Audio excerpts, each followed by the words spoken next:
Welcome back नाज़रीन। जी सरदार साहब, अब ये स्टेटस क्या है? मुझे तो ये भी पता चला कि आपको एक दो मौके पे कोर्ट ने भी कहा कि आप वीसी साहब के साथ बैठ के कुछ सेटलमेंट कर लें। सर वीसी वो किस्सा क्या था? सर वीसी साहब अपना जस्टिस साहब सैयद मंसूर अली शाह साहब ने रिटर्न तहरीरन आर्डर किया जी जी कि आप वीसी साहब के पास जाएं, उनके साथ बैठें। मैं क्यों बैठे हैं? मतलब सेटलमेंट के लिए? शायद मेरा ख्याल है कि उनका ज़हन यही था कि डिपार्टमेंट का मामला डिपार्टमेंट में ही सेटल हो जाए, क्यों अदालतों का वक्त ज़ाया करना है। लेकिन वाइस चांसलर साहब ने कहा जी मैं सब इल्ज़ामात को तस्लीम करता हूँ लेकिन अमल नहीं कर सकता। वो क्यों नहीं कर सकते जी? ये उनको डर है असाज़ा कराम से। सरदार साहब अगर वो अमल नहीं कर सकते थे तो कोर्ट ने कोई एक्शन नहीं दिया उसके ऊपर? सर मैं कंटेम्प्ट में दोबारा गया हूँ जी, उसकी अपना डेट लगी हुई है चौथे महीने की, अप्रैल की। इतनी लंबी डेट? 6 माह की डेट भी मिलती है आपको, 3 माह की डेट मिलती है। आपको लाइफ थ्रेट्स भी तो मिलते रहे हैं जी?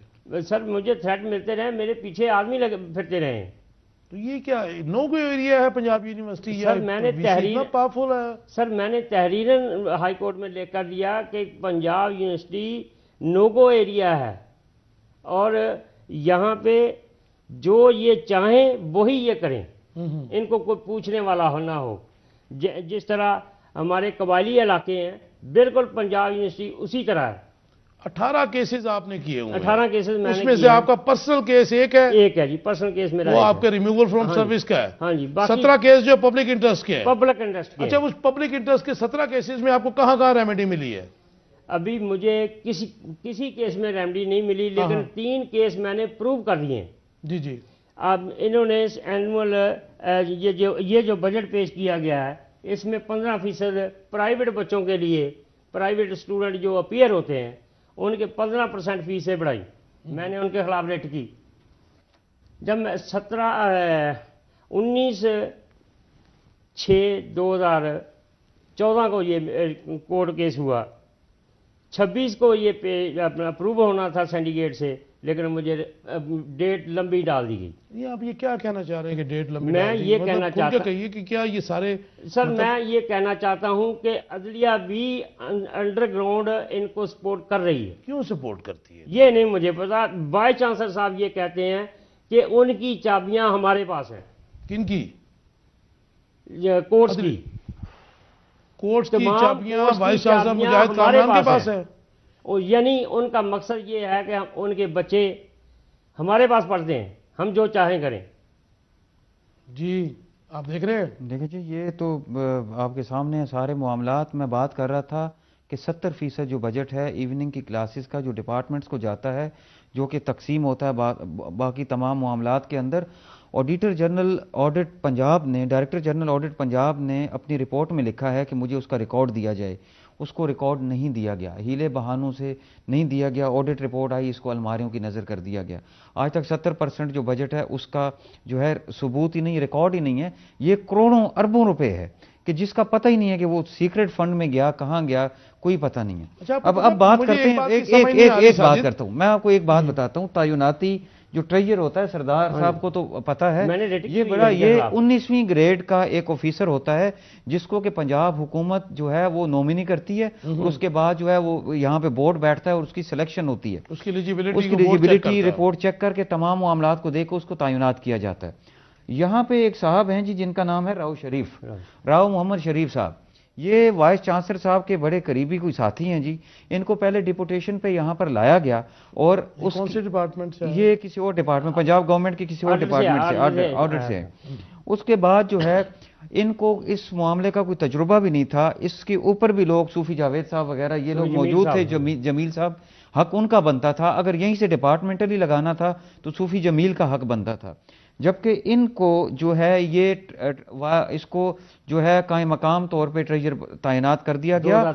और सितम ज़रीफ़ी देखें, 2010 से आज 14 होगी, 5 साल तकरीबन होने, 15 होगी, 5 साल 3 बजट, उसके बाद 4 आगे, 8 अरब रुपए का बजट है। यानी आप देखें कि कम से कम हम करते हैं 32 अरब रुपए का बजट। एक ऐसे शख्स, एक 8 अरब का तो बजट है, उसके बाद जो लूट खसूट वो प्लॉटों में अलग है। ये जो वो मैं आपको लैंड का भी बताता हूँ, लैंड के ऊपर भी एक ऐसी तैनाती है।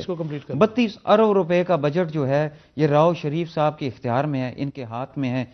ये डायरेक्टर जनरल ऑडिट, आपको चैलेंज किया हुआ है? सुनिएगा काशिफ साहब, डायरेक्टर जनरल ऑडिट पंजाब जो है वो लिख के दे रहे हैं कि राव शरीफ साहब 1 रुपया भी खर्च करने का या इधर से उधर करने का मजाज नहीं है, और यहाँ पे करोड़ों रुपए का ऐसे ये रिपोर्ट टीके लगाए जा रहे हैं कि टीके लगाए गए हैं कि जिनका रिकॉर्ड ही नहीं है। 2012 का 13 का जो सैलरीज का बजट है उसमें से 30 करोड़ रुपए 35 करोड़ रुपया जो है जो मिल नहीं रहा, वो मिल ही नहीं रहा, उसका कोई सबूत ही नहीं है कि कहां पे है। अच्छा, लोगों के पर्सनल अकाउंट्स के अंदर जो है वो करोड़ों रुपए पंजाब यूनिवर्सिटी के जो है, ये बिल्कुल 2 बेंच भी हैं, उसका बाद में हम किसी और प्रोग्राम में जिक्र करेंगे।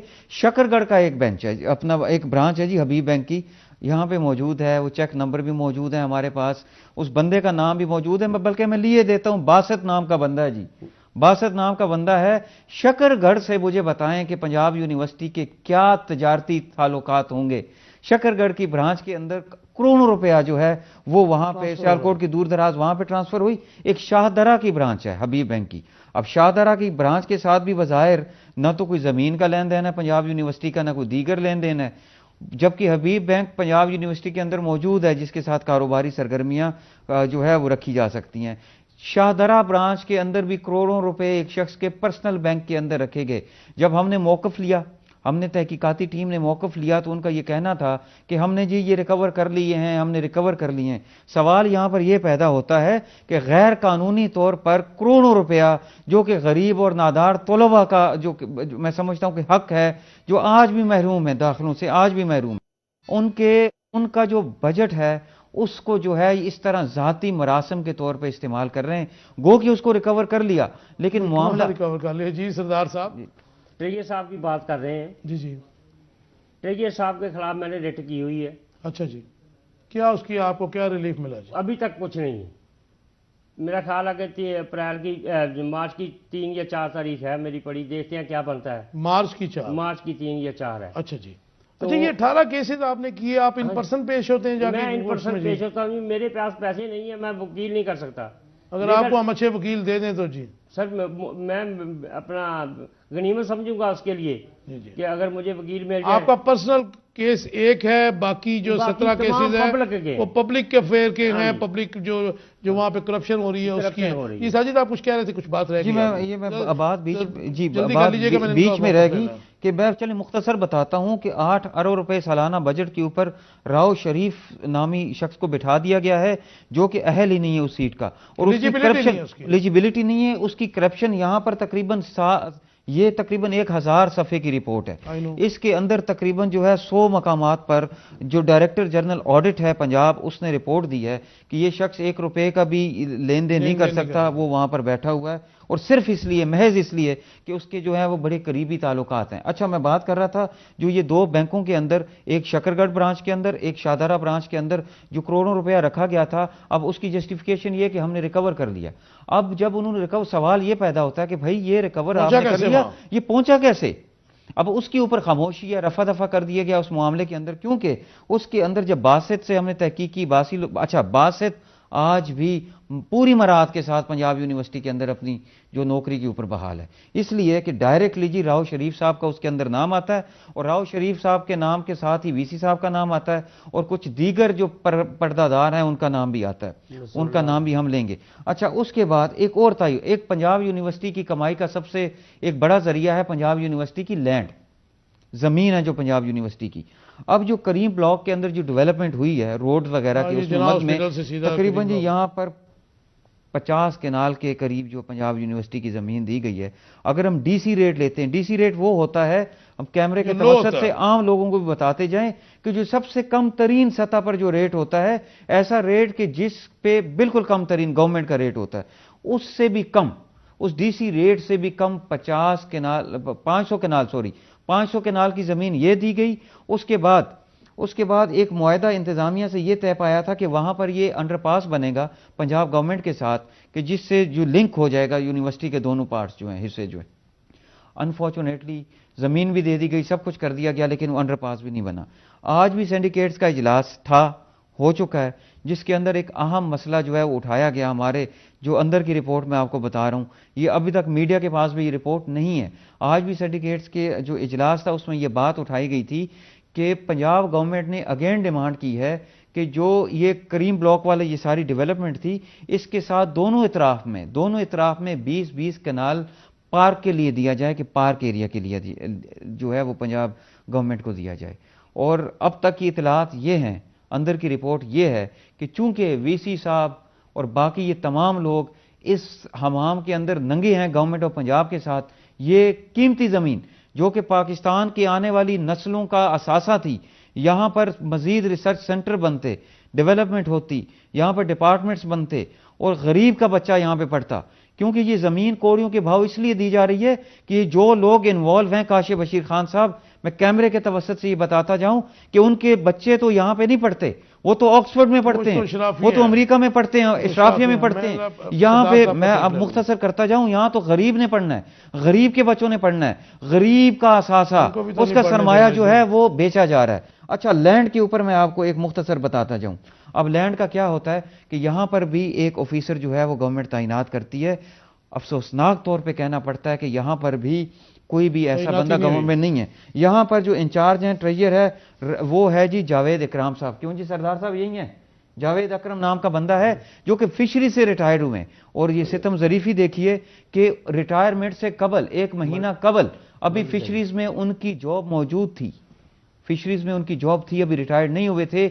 1 महीना कबल जो है उनको जो है यहां पर तैनात कर दिया गया था इस पोस्ट के ऊपर, असिस्टेंट। और स्टिल इस पे 26 तारीख को एक बोर्ड बैठ रहा था, एक कमीशन बैठ रहा था कि जिसके अंदर ये जो जावेद अकरम नामी शख्स है इसको मुस्तकिल किया जा रहा था, इसको मुस्तकिल किया जा रहा था। अब मलक जहीर का नाम भी आया बाद में, क्योंकि हम लोगों ने शोर मचाया तो उसके बाद क्या हुआ कि मलक जहीर का नाम आ गया। लेकिन अब वो कमेटी नहीं बैठी है और उस कमेटी ने अपना फैसला जो है मौखर कर दिया। ये लोग ये कीमती जमीन के ऊपर जो अरबों की जो जमीन है, कमर्शियल जमीन है, वो कोड़ियों के भाव पंजाब गवर्नमेंट को दे दिया, वो आगे सौदाबाजी हो रही है। कहने का मकसद ये था। सरदार साहब, आपके 18 केसेस हैं, आपको रिलीफ नहीं मिला है जी, क्या करेंगे आप? मैं अल्लाह की मखलूक के लिए लड़ूंगा। कब तक लड़ेंगे? ये बहुत बड़ा जब तक मेरे जिस्म में जान है। ये बहुत बड़ा माफिया है सर। अल्लाह बारस है, राज़िक खुद अल्लाह की ज़ात है। वाइस चांसलर ने मुझे कहा मैं तुझे नौकरी से निकाल दूंगा, निकाल दिया, तुम छोड़ दो। मैंने कहा छोड़ूंगा नहीं कुछ भी, राज़िक मेरा अल्लाह है, तू नहीं है। उसने अपना मिशन पूरा कर लिया, मेरा अल्लाह मेरे सपोर्ट कर रहा है, मैं लड़ रहा हूँ। बात हो रही थी लैंड माफिया की, पंजाब यूनिवर्सिटी की ज़मीन की। इन लोगों ने जो पंजाब यूनिवर्सिटी के कैलेंडर के अंदर इन कारपोरेशन सेक्शन 4 चेंज कर दिया है। अच्छा जी, बगैर किसी अमेंडमेंट के, बगैर किसी अप्रूवल के, बगैर किसी रेगुलेशन वीसी ने कर दिया, ये इसके हवारियों ने कर दिया। इन्होंने किया है। जो भी कैलेंडर छापते हैं या छपवाते हैं, इन्होंने किया है। मैं कैलेंडर का पेज भी बोल देता हूं और टैली भी कर रहे हैं। कैलेंडर है Punjab university calendar 2002 volume 1 page 116 और 195, इन दोनों को आपस में टैली कर लें, आपको पता चल जाएगा कि इन्होंने क्या किया है। बाकी रह गई वाइस चांसलर की पावर। वाइस चांसलर की पावर जो है उसमें भी इन्होंने चेंजिंग की हुई है। अच्छा, वो भी बगैर किसी अप्रूवल के, बगैर किसी अमेंडमेंट के, बगैर किसी रूल एंड रेगुलेशन के, बगैर किसी अप्रूवल के ये पावर यूज कर रहे हैं वाइस चांसलर साहब। 15/3/15/4 पंजाब यूनिवर्सिटी के कैलेंडर में लिखा हुआ है 73 के आइन में कि हमने अडॉप्ट किया है 1961 का रूल, 1961 का रूल अमेंडमेंट अपना 22 उसमें और इसमें पेज नंबर नहीं, ये कोई चेक एंड बैलेंस नहीं है इसके ऊपर। अब तारीख में पहला आदमी खड़ा है उसके सामने, पंजाब की तारीख में पहला आदमी खड़ा है। जिस्ता ने भी तो उसके ऊपर केसेस किए हुए हैं जी, आपने भी किए हुए हैं सर। ये जो लड़ाई है ना, मैं मुलाजमीन में से कह रहा हूं कि वो तो लड़ते हैं अपनी, जो साझा कराम है वो अपनी अपनी लड़ाई लड़ते हैं, मैं कौम की लड़ाई लड़ रहा हूं। जो वाइस चांसलर ने अपनी पावर चेंज की है, पेज नंबर कैलेंडर यही है, वॉल्यूम भी यही है, सेशन भी यही है, पेज नंबर 137 और पेज नंबर 200, 201 एंड 403, 404 आप रिकॉर्ड मुलाजा फरमा लें। हर किसी के पास पंजाब यूनिवर्सिटी का कैलेंडर है, नहीं तो वो बुक शॉप से मिल जाएगा पंजाब यूनिवर्सिटी से। इन्होंने बगैर किसी अप्रूवल के, बगैर किसी की अपनी पावर्स को एनहांस कर लिया। हाँ जी, अपने आप को पावर। नहीं तो ये क्या हुक्मरानों को नहीं पता है कि क्या हो रहा है? सर ये नहीं पता जी, पता नहीं ये क्या कर रहे हैं ये लोग। जी साजिद कुछ कहना चाहिए? मैं बताता हूँ आपका, मैं इनकी बात को सेकंड करूंगा। देखें कितने अफसोस की बात है कि अब तो चांसलर भी मौजूद नहीं है।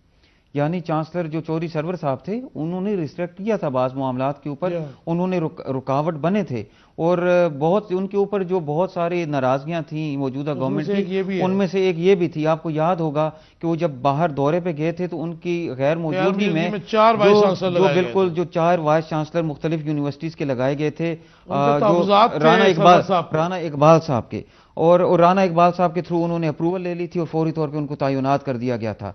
आज गवर्नर चौधरी सरवर साहब को गए हुए भी एक अरसा हो गया, ठीक है। उसके बाद यूनिवर्सिटी का कोई पुरसाने हाल नहीं है, चांसलर नहीं है। फुल फ्लेज इस वक्त जो है बादशाह बने हुए हैं वाइस चांसलर मुजाहिद कामरान साहब, और उनको सपोर्ट है पंजाब गवर्नमेंट की। चूंकि राना इकबाल इससे पहले भी जब भी कोई गैर आइनी तरमीम करनी होती थी या कोई तैनाती करनी होती थी, पंजाब गवर्नमेंट जो है राना इकबाल साहब के थ्रू करवा देती थी। इस वक्त भी राना इकबाल साहब जो हैं वो कायम मकाम गवर्नर हैं सूबे के, और उनके जो है वो अब बिल्कुल उनका कोई इंटरफेयर नहीं है यूनिवर्सिटी के अंदर, उन्हें कुछ पता नहीं है, बादशाह आदमी है वो। और यहाँ पर इस वक्त ये जो महीने 2-3 महीने में ये हो रहे हैं गवर्नर साहब के बाद, इसमें अरबों रुपए की करप्शन है, अरबों रुपए की। आप उठा के देख लें 2014-15 की रिपोर्ट, 2014-15 की रिपोर्ट उठा के देख लें, अरबों रुपए की करप्शन है, जिसमें ऑडिटर जनरल ने वाज़े तौर पे लिखा हुआ है कि चांसलर भी अपने इख्तियारात को वो कर रहा है, लेकिन ऑडिटर जनरल की रिपोर्ट को भी साइड पे रख दिया गया। बात यह है कि सरदार साहब, ये जो मामला है सारे जो इतने उलझे हुए हैं, जो इतने बिखरे हुए हैं, जिसमें गंद है, मैं कहता हूँ गंद है, कि जिसमें फीमेल ट्रैफिकिंग भी है, खरबों रुपए की करप्शन भी नजर आ रही है, और जो मामला हैं ये कैसे सुधारे जाएंगे और आपको रिलीफ नहीं मिलेगा तो आप क्या करेंगे? मैं बार बार आपसे ये सवाल कर रहा हूँ कि ये जब आप जो जब आप फर्स्ट टाइम डॉक्यूमेंट्स लेके आए थे साजिद, ये जी तो आप सरप्राइज जी बिल्कुल, कि मतलब ये कोर्ट्स कहाँ पे हैं, ये हुकूमत कहाँ पर है, और ये मतलब देखें अपने लिए तो कुछ मांग नहीं रहे हैं। इसीलिए मैंने आते ही आपकी जुर्रत को भी सलाम किया और मलिक यामीन साहब को, SBN इंतजामिया को भी, कि ऐसी रिपोर्ट्स हैं, साफ पेपर हैं, बिल्कुल सब पता है सबको, लेकिन कोई भी नहीं छापता। कोई मीडिया हाउस जो है, मेरे साथ एजुकेशन रिपोर्टर है, मेरे दोस्त हैं, वो रिपोर्ट्स उनके पास मौजूद हैं लेकिन नहीं छापते। पैसे दिए जाते हैं, मिल जाते हैं, इश्तिहारात का मामला है, लेकिन SBN जो इंतजामिया है, मैं सलाम और सैल्यूट पेश करता हूँ, और मैं समझता हूँ बड़ी दलेरी का मामला किया। रनिंग आउट ऑफ टाइम, कोई ऐसी बात हमारे व्यूअर्स को बताइए कि जिससे मतलब उनको आगाही हो कि हो क्या रहा। सर मैं एक बहुत पुरानी बात बताता हूँ। जी मुख्तसरन। वाइस चांसलर साहब का बहुत गहरा दोस्त है। जी नाम बताइए। नाम बताता हूँ जी, professor doctor Aurangzeb Alamgir, department of Urdu, okay, oriental college. 2004 में जापान से बच्ची पढ़ने के लिए, उर्दू सीखने के लिए आई, जापानीज। वो जापान की हमारे मुल्क में सफीर थी। बिल्कुल नो डाउट। इन लोगों, इस आलमगीर ने उसके साथ क्या किया? पाकिस्तान को माफी मांगना पड़ी, पूरी कौम को माफी मांगना पड़ी जी, हुकूमती सतह पर खत्म हो गया। माफी मांगना पड़ी। लास्ट एक इस आदमी ने, इस मौजूदा वाइस चांसलर ने, उसकी जब इंक्वायरी हुई, इस असातिज़ा कम्युनिटी ने उसे सिर्फ 2 इंक्रीमेंटें बंद की और कहा कि गैर मुल्की तलबा को नहीं पढ़ाएगा। अच्छा सरदार साहब, मैं आपको हैट्स ऑफ टू यू कि आप ये फाइट लड़ रहे हैं। आपका जो मुतालबा है किससे है और क्या करना चाहते हैं? हमारे प्रोग्राम का टाइम खत्म हो रहा है, आपके पास तो जितना रिकॉर्ड है उसके लिए तो 20 प्रोग्राम चाहिए, लेकिन आपको प्रोग्राम में बुलाने का मकसद ये था कि हमारे व्यूअर्स जो हैं और अरबाब इख्तियार जो हैं, ठीक है जी, जो हुक्मरान हैं या जुडिशरी है, उनको पता चल सके कि ये जो आप पेपर्स लेके आते हैं इतने और कोर्ट्स में चक्कर लगा रहे हैं, वो पब्लिक इंटरेस्ट में है। आपकी उनसे कोई डिमांड है तो आप कर दीजिए, हमारा प्रोग्राम का टाइम खत्म हो रहा है। हजूर, मेरी 36 साल की सर्विस है। मैंने पहले ये कहा कि मेरी एक दिन की भी विदाउट पे नहीं है। एग्रीड जी, आप बहुत अच्छे ऑफिसर थे, बहुत अच्छे गवर्नमेंट एम्प्लॉय थे। आपकी डिमांड इस वक्त क्या है रिगार्डिंग ये जो केसेस हैं? मेरे बच्चे निकाले गए हैं और मुझे निकाला गया है। हमारी डिमांड थी कि हमारा एसोसिएशन का इलेक्शन करवा दें, जो हमारा कानूनी राइट है। तो इस वाईचाल जो 1973 से इलेक्शन होता आ रहा है, एसोसिएशन बनी हुई रही है, हमने अपनी एसोसिएशन बनाई और इंतजामिया का उसमें कोई अमल दखल नहीं है। आप उनसे जो डिमांड करना चाह रहे हैं रिगार्डिंग योर केसेस, सर मैं करता हूँ, टाइम खत्म हो रहा है हमारे पास। तो अपना मेरे ये जो हाई कोर्ट में, लाहौर हाई कोर्ट में केसेस पड़े हैं, बराए करम डे बाय डे एक बेंच बना दें, उसमें डिस्कस करें, उसमें बहस करें, इसका अर्ली फैसला दें, ताकि चूंकि ये अवाम के केस हैं, मेरे केस नहीं। बिल्कुल एक सेंटेंस में सम अप करें इसको। जी, जरूरत इस अमर की है कि सूबाई हुकूमत से तो इस वक्त किसी को भी कोई तवक्को नहीं है। वफाकी हुकूमत और सदर मुमलिकत का भी आईनी किरदार है यूनिवर्सिटीज़ के हवाले से।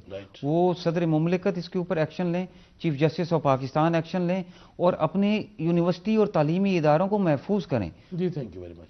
जी नाज़रीन, आपने देखा कि ये क्या हो कह रहा है उस तनाज़र में अगर आप देखें, लेकिन मैं साजिद की बात से थोड़ा सा डिसएग्री करता हूँ कि पंजाब गवर्नमेंट और मरकज़ की गवर्नमेंट एक ही है।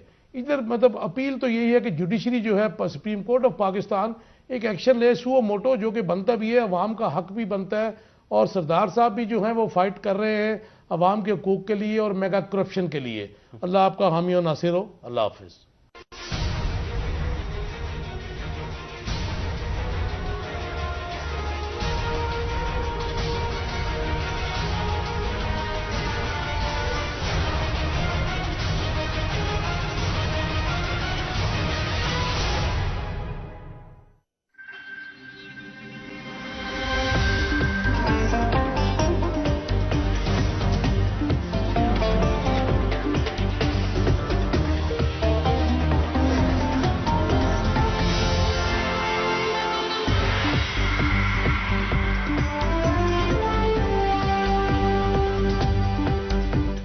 जब भी कोई एफआईआर दर्ज होती है कि अगर किसी बंदे ने अभी जुर्म किया है, पाकिस्तान के अदालती निजाम में